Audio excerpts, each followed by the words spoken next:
role, and it was I just saw that. like, come on, y'all, like it was ridiculous, and they were arguing with the police and the whole nine, and it was just like, come on, that was so uncalled for. Man, let They me say this here. want people I saw the inside and social distancing. I saw the video of that. Mm-hmm. And I will say, whoever is over the LA Police Department, you've taught them boys some real restraint. For real, Because there you go. don't go like that.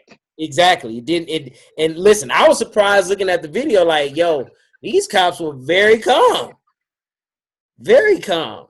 Say real calm to say they were not of Yeah. my pigmentation. Right. Because Right. that normally don't happen like that out there, Exactly. man. Now I think Exactly. I had once we put it out, you were gonna be on the show. A lot of people started hitting us and wanted to ask questions. And one of the Mm-hmm. most unique questions that I got was, when did you figure out that the star of the show figured out how to camouflage his British accent? Yeah. How did he do that, man?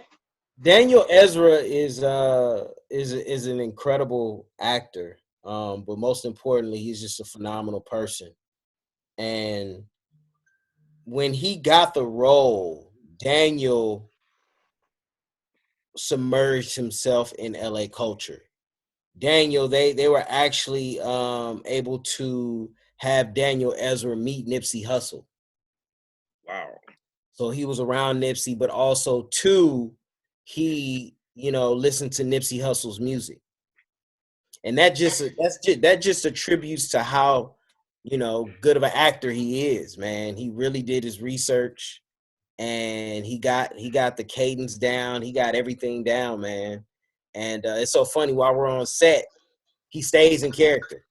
As far as you don't hear the accent unless he's just like that's unless he's just real relaxed and comfortable. But Daniel stays. He keeps that LA accent, like he keeps it the whole time. I'm gonna ask this question and I'm gonna pass it to Avante. Out of all the people on the set, and I've been on a movie set. I've worked with Yeah, Denzel Washington on his first movie, the George McKenna story. yeah, A lot yeah, of people, a lot of people didn't know about George McKenna, and yeah. then I actually met George McKenna in person. Yeah. took over George Washington Preparatory High Hmm. School. Um, which one on the set? Which one is the jokester, man? Which one is the one that got to keep it going? He ain't never having a bad day, or she ain't having a bad day. And Tay Diggs. Tay I Diggs had a feeling. is Why I had a feeling. Tay Diggs is hilarious. And if you're able to follow Tay Diggs' Instagram, you'll just see. Like, I don't even have to say it. His Instagram when he's on set it's hilarious. It's absolutely hilarious. Tay Diggs by far, hands down, the jokester. Avante? So when playing in a movie like All American, it's just so real. I just feel like we can just live in that moment of that movie. Like, how Mm-hmm. do you get out of that character preach? Because right now I'm looking at you, I still want like preach.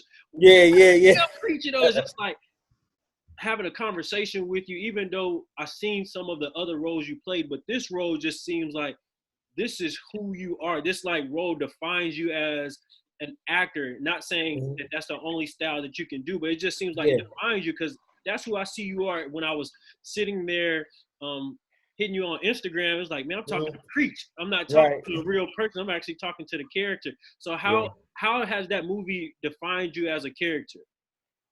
I think what is that I tried to ground preach, and I think we all know preachers in our neighborhood.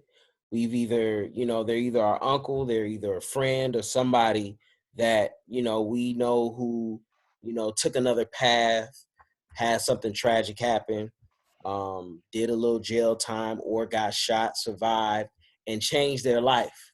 Preach Um, and flip. yeah, exactly, exactly. So, for me, it wasn't hard to find who Preach is as a character because I grew up in South Central, and there are a bunch of preachers who looked out after me, to make sure that I didn't, go that same route that they went through. So, and then they always say there's a little bit of you that you always bring to that character. And you know, I always like to say Big Pookie is my alter ego. And that's the part that I keep suppressed. You know what I'm saying? I'm a cool cat, but you know, once we take it there, it's, you know, we gonna take it there. You know, so for me it wasn't hard finding this character and grounding him and creating a backstory for him, because like I said, I know so many preachers.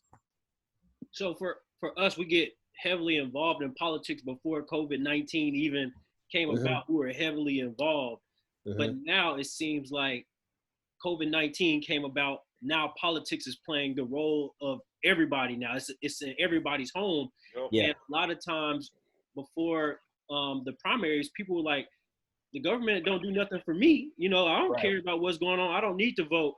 How do you feel about politics? Because I know as an actor, some actors like, man, I'm not going to really discuss politics because politics is not really where I need to be.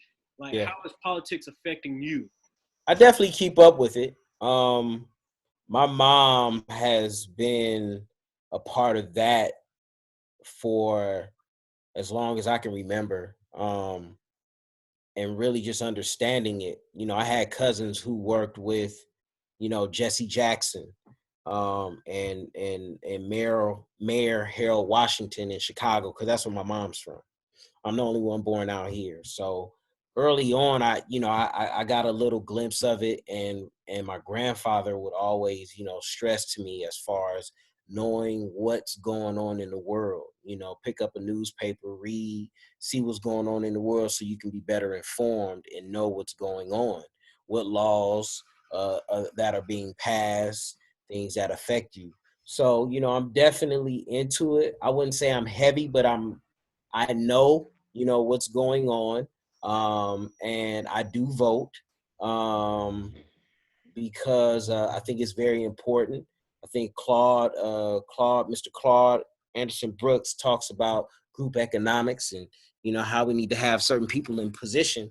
But in order for that to happen, we all got to come together and use these resources and vote. So yeah, I'm definitely aware of politics, and I do vote, and yeah, I know what's going on in the world, man. And right now, with the leadership that is running this country, I mean, we all know what's going on. You know what I'm saying? And African American people, we've been looked out as outcasts, and had setbacks, but we've always come back strong, and we always seem to rise to the top. So this minor pandemic, this minor situation that we have, it's not new to us in a way, because we know what to do in situations like this. We've been struggling, all our life, Well, let me so let me we let me ask know. you a question about politics real quick. Hmm. In Hollywood, and like I say, I've been there. I Hmm. would go there all the time. So Hmm.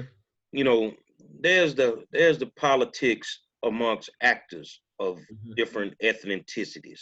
Hmm. How have you been able to navigate that? Because being a black actor in Hollywood is not an easy job some days. Even the great ones, the Denzels and the Hmm. Samuel Jacksons will tell you that. Yeah. And how has it been for you as a black actor to deal with the politics behind the scenes? Yeah, it's there are definitely politics.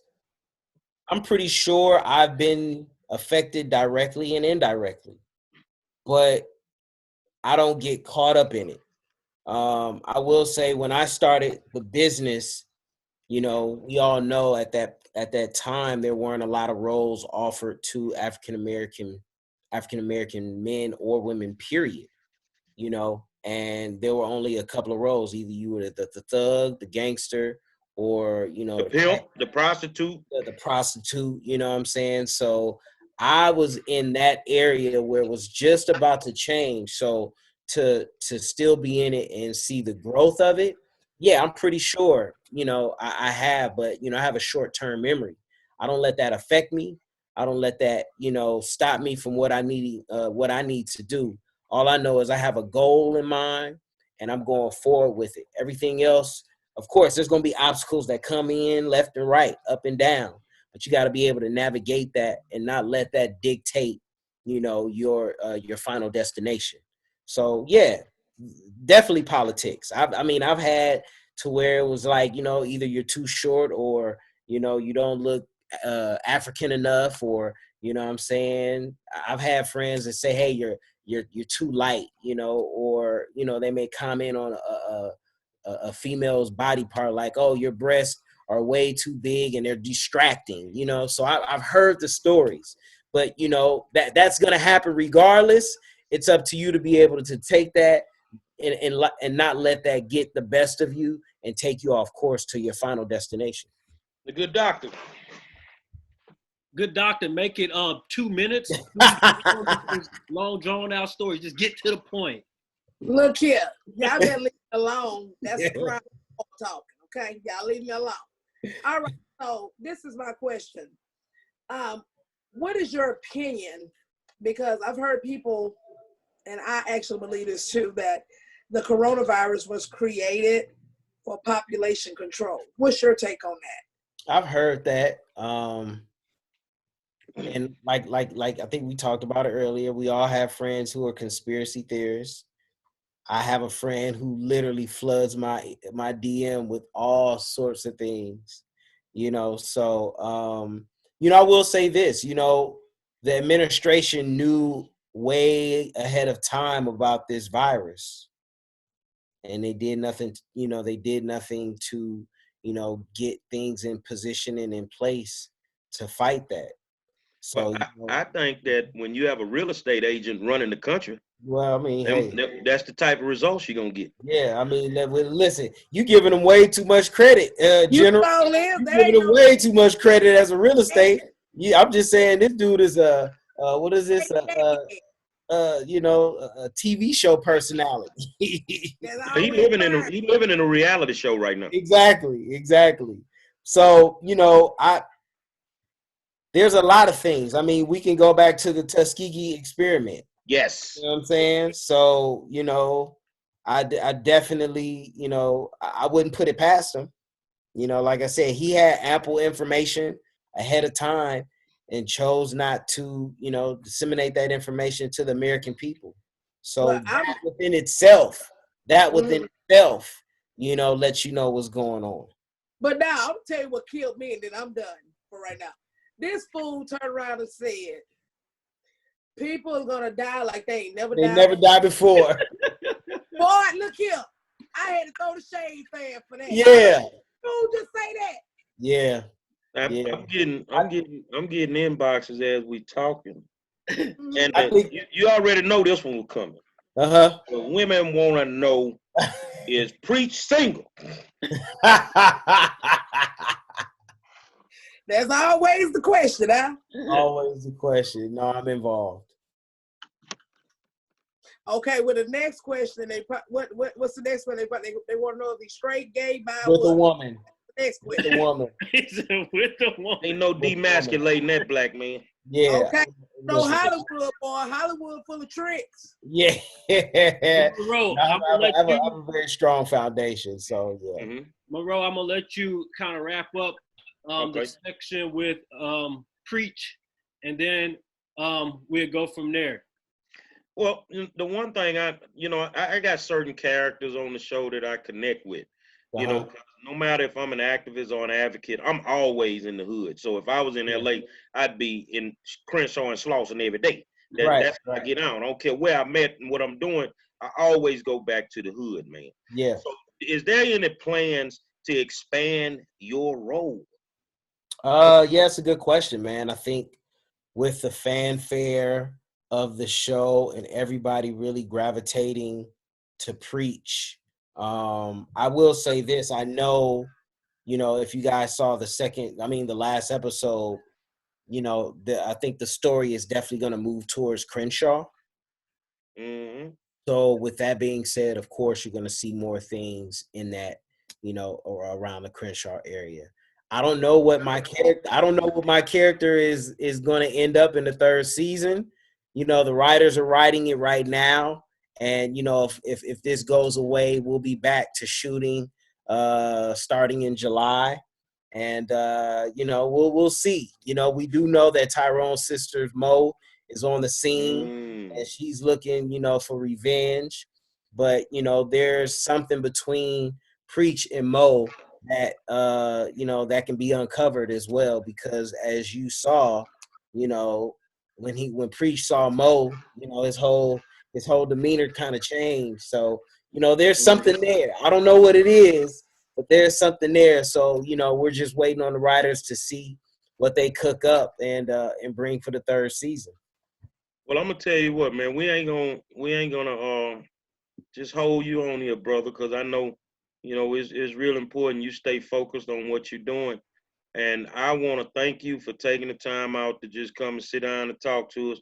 And then, we were told to be nice tonight because normally we just go at it.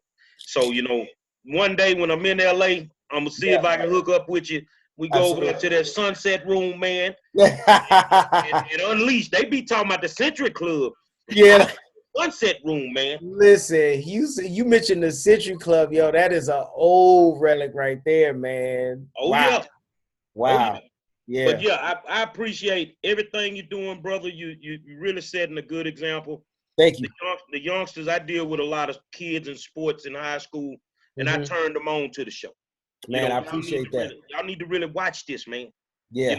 Because I had an argument with a guy who's actually a baseball coach. Nick, we didn't argue. Strong is his mind frame is that if you're a top athlete, like his issue was with my boy, he didn't have to leave and go to Beverly Hills. That's the problem. And I had to inbox him and tell him, you have to watch the whole show. Yeah, you have to watch. That's not what it's all about. Exactly. That's not what it's all about. I say him going to Beverly Hills helped him grow as a person. Right. It helped him grow as a person. And then it opened up some other things. I'm not gonna tell people nothing about the show. Right. Go on Netflix. Yeah. Go watch the show. Once you watch the first episode, you're gonna be hooked. I appreciate you, dog, for taking time out. But it's on me when I get to LA, me and you at the Sunset Room, man. I don't know about them recliners in there, though. So, Kareem, this will not be our last time talking to you. Yeah. I'm going to keep reaching out to you. Anything that we can do to help you, please let us know. And absolutely. We'll definitely keep you in our prayers and make sure that Preach gets more exposure on All American because we love you right now, man. Thank you, man. Appreciate that. Please stay in touch with the people. Stay doing what you're doing because you're making an impact without even knowing that you're making an impact bigger than ever. And like I said, I definitely stay in contact with you. Thank you so much, brother. And absolutely. Tell Flip he can come on the show too. Yeah, there it is. I'll definitely reach out to him, man. It's so funny. I got roots in Dallas. My dad and my grandfather are from Denton, Texas. Wow. And then, and then Houston. I love Houston. I shot a film out there and really met some great people that I still keep in contact with. So big shout out to, Dallas and definitely Houston already. Well, I tell you, I do come to LA. We're going to link up with you. Me and my husband, because I'm normally doing trainings and stuff. Okay. For that Roscoe chicken and waffle. Listen, I got a couple of spots for you to for you and your husband to go to. So I got you. There it is. So if you're on Facebook and you still watching, we're about to really turn this thing up because we still got some juice to let So as soon as Preach get off of here, we're gonna turn it up a notch because we don't want him to see the ignorant side of who we really are. So we kept it very diplomatic right now. Turn that thing on up. There it is, man. I appreciate y'all. Thank you so much. God bless you. God bless your families and stay safe out there. All right, Doc. All right.